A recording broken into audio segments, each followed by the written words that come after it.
ইরানের সরকার বিরোধী আন্দোলনের পরিস্থিতি যতই শান্ত হচ্ছে ততই বাড়ছে যুক্তরাষ্ট্রের ইরান আক্রমণের শঙ্কা। আন্তর্জাতিক বিশ্লেষকদের কড়া সতর্কতা, ক্যালেন্ডারের পাতায় সামনের দিনগুলোই সবচেয়ে ঝুঁকিপূর্ণ। কারণ হুমকি ধুমকি থেকে আলোচনায় সবার বসার ইঙ্গিত, এরপরই আচমকা প্রতিপক্ষকে আক্রমণ। ট্রাম্পের এমন ধোঁকাবাজির কৌশল দেখা গিয়েছিল ভেনেজুয়েলার প্রেসিডেন্ট নিকোলাস মাদুরোকে আটকের সময়। এমনকি গেল বছর ইরান ইসরায়েল যুদ্ধে নাটকীয়ভাবে ওয়াশিংটনের জড়িয়ে পড়ার আগেও এমন ছকেই চলেছিল পেন্টাগন। নতুন বাংলাদেশ গড়তে এলো জুলফিকার স্টিল।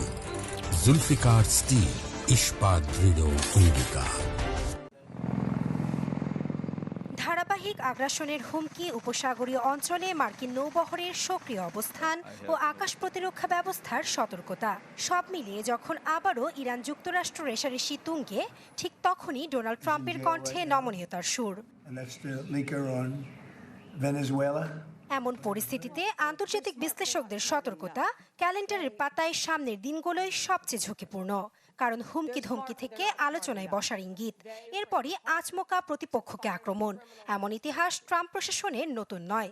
মার্কিন প্রেসিডেন্টের এমন ধোঁকাবাজির কৌশল দেখা গিয়েছিল ভেনেজুয়েলার প্রেসিডেন্ট নিকোলাস মাদুরোকে আটকের সময়ও। এমনকি গেল বছর ইরান ইসরায়েল যুদ্ধে নাটকীয়ভাবে যুক্তরাষ্ট্রের জড়িয়ে পড়ার ক্ষেত্রেও। দ্বিতীয় মেয়াদে হোয়াইট হাউসে ফিরেই ভেনেজুয়েলাকে টার্গেট করেন প্রেসিডেন্ট ট্রাম্প। কোনো তথ্য প্রমাণ ছাড়াই ক্যারিবীয় সাগরে ৩০টির বেশি নৌকায় হামলা চালায় পেন্টাগন। হুমকি আসে কারাকাসে স্থল হামলারও। এরই প্রেক্ষাপটে যুক্তরাষ্ট্র ক্যারিবীয় সাগরে মোতায়েন করে বিশ্বের সবচেয়ে বড় রণতরী ইউএসএস জেরাল্ড আর ফোর্ড। তবে নভেম্বরের শেষের দিকেই মাদুরোর সাথে ফোনে কথা বলে পরিস্থিতি অনেকটা স্বাভাবিকে আনেন মার্কিন প্রেসিডেন্ট। এরপর চলতি বছরের শুরুতে মাদক পাচার রোধ ও দেশটির তেল ক্ষেত্রে মার্কিন প্রবেশাধিকার বিষয়ে আরও আলোচনায় আগ্রহের কথা জানান ভেনেজুয়েলার তৎকালীন প্রেসিডেন্ট মাদুরো। আর এর কয়েক ঘন্টার মধ্যেই আচমকা কারাকাস আক্রমণ করে বসে ওয়াশিংটন। মাদক পাচারের অভিযোগে স্ত্রী সমেত তুলে আনা হয় একটি স্বাধীন সার্বভৌম দেশের প্রেসিডেন্টকে। তবে ভেনেজুয়েলায় প্রথম শিকার নয় ট্রাম্পের এমন নাটকীয় আক্রমণের। গেল বছর হোয়াইট হাউসে ফিরেই ইরানের বিরুদ্ধে শান্তিপূর্ণ পারমাণবিক কর্মসূচির আড়ালে ইউরেনিয়াম সমৃদ্ধকরণের অভিযোগ তোলেন মার্কিন প্রেসিডেন্ট। এ সময় সপ্তাহব্যাপী আলোচনার মধ্যেই ক্রমাগত হুমকি ছোড়েন ট্রাম্প।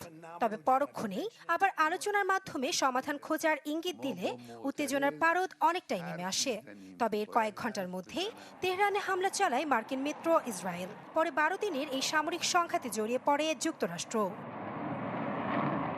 অতীতের এমন হিসেব নিকেশের সমীকরণ থেকে ধারণা করা হচ্ছে, পরিস্থিতি যতই শান্ত হচ্ছে ততই বাড়ছে ইরানে যুক্তরাষ্ট্রের আক্রমণের শঙ্কা। নাসরিন আক্তার, চ্যানেল 24।